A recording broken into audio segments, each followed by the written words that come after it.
Espedienten kudeaketa Lotus Notes elkarlanerako plataforma eleaniztunaren barnean euskaraz garatutako aplikazioa da. Kontutan hartu behar da IBMkoek oraindik ez dutela euskara barneratu beraien inguruneetan. Elkarlanerako tresna bezala, posta, agenda naiz lanak kudeatzeko aukera ematen du. Ikus dezagun orain espedienten kudeaketa aplikazioaren aurpegia. Ezker panelean hainbat parametro ageri da. Espedienteak atzitzeko, espedienteak linkaren gainean egin behar da klik.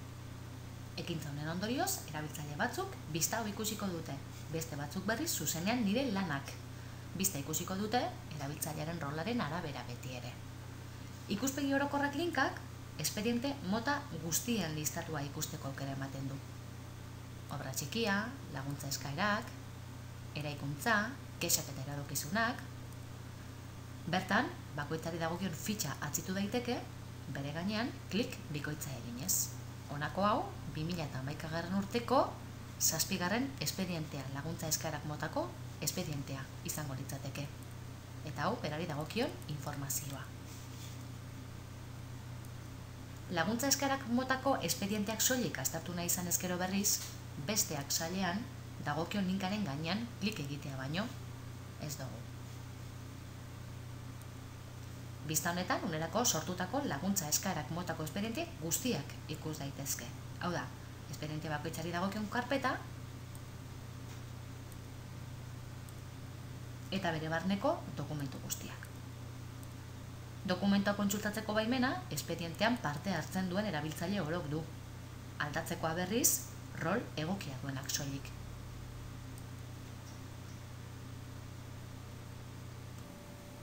Karpeta dokumentu naiz rolak aipatu ditugu.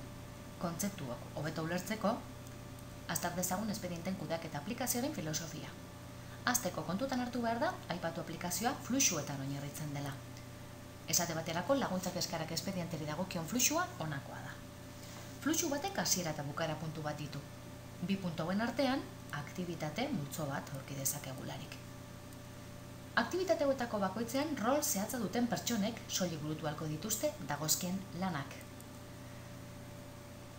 Lan baten helburua, dokumentu bat sortzea, edota ekintza bat gogoraztea izan daiteke besteak beste. Espedienteak sortu aktibitatearen kasuan, burutu beharreko lana edo tarea fitxa betetzea izango litzateke. Eskaera bidezko laguntza eskaeraren kasuan berriz, lanen artean eskaerak bete, eskaerak erregistratu eta aukera askoak diren beste hainbat lan izango genituzke. Behin aktibitateari dagozkion lan guztiak burutu ostean, fluxua hurrengo aktibitatera bidali beharko da. Esaterako, espedientea sortu aktibitatetik, bi aukera ditugu, eskaera bidezko laguntza eskaera egin edo ofizio bidezko laguntza eskaera egitea. Kasu honetan beraz, espedientea sortu aktibitatea burutzen duen erabiltzaileak erabakia hartu beharko du. A. Bidetik joan edo B. Bidetik joan. Beste kasu batzutan berriz, eskaerak jaso aktibitatearen kasuan bezala, beti aukera bakarra da. Hau da, arduradunaren tramitaziora aktibitatera pasako da beti. Beraz, zehaztu beharko da, erabaki bat hartu beharko da kasu batzuetan, beste batzuetan ez. Ondorioz ere esan dezakegu laguntza eskaerak motako espediente desberdinek bide desberdinak jarri ditzaketela. Batzuek eskaera bidez hasieratuak izango direlako eta beste batzuk ofizio bidez esaterako.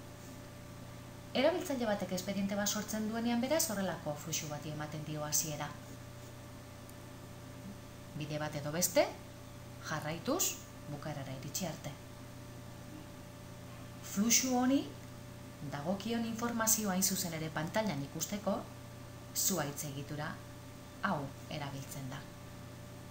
9. espedientearen kasuan garbi ikusten da espediente hau espedientea sortu egoeran dagoela, Arturo Ribas izeneko erabiltzaileak sortu duela eta sortutako dokumentua laguntza eskaerari dagokion fitxa izan dela. Zuhaitz egitura honen itxura beti berdina da. Lehenengo kategorian espediente zenbakia ageri da. 2011 urteko 7. espedientea adibidekoa. Hurrengo kategorian, uneko aktibitatearen izena, eskaera bidezko laguntza eskaera. Hurrengo mailan berriz, karpeta horia, berau, atzitu dezaketen erabiltzaileen listatuarekin. Eta azkenik, espedientearen barruan sortu diren dokumentu guztiak. laguntza eskaera, instantzia eta sarrera erregistroa kasu honetan. Aurrerago esan bezala, erabiltzaile bakoitzari rol bat edo gehiago esle dakizkioke. Horren arabera, espedienteak linkaren gainean klik egitean, bakoitzak burutzeko dituen lanen zerrenda ikusiko du. Hots nire lanak bizta. Irudian ikusten dena hirigintzako arduradunari dagozkion lanen zerrenda da. Espediente zehatz bat landu nahiko balu, klik bakar batekin aukeratu eta dokumentuak ikusi botoiaren bidez, ondoko irudiko bistara pasako litzateke. Hau da, laguntza eskaerak motako espediente guztiak dituen bistara kasu honetan. Bertan, arbola egitura osoa ikusiko duelarik. Aktibitate zehatz bati, kasu honetan espedientea sortu aktibitateari dagokion talen zerrenda ikusteko, karpeta hori hartuko dugu eta klik bikoitza egingo dugu bere gainean. Baimenak dituen erabiltzaileak reklamarri eritar egiten duenean, karpeta bere eskuetara etortzen dela esan daiteke. Kasu honetan, erabiltzaile honek fitxa bete duela adiraziko du, jada sortuta dagoelako, eta guardari finalitzat botoiaren gainean klik egitean, espedientea beste erabiltzailere baten eskuetara pasako da. Ikus dezakegunez, espedientea sortu aktibitatetik eskaera bidezko laguntza eskaera aktibitatera pasa da espedientea. Beraz, orain espedientea beste erabiltzaile baten eskuetan dago.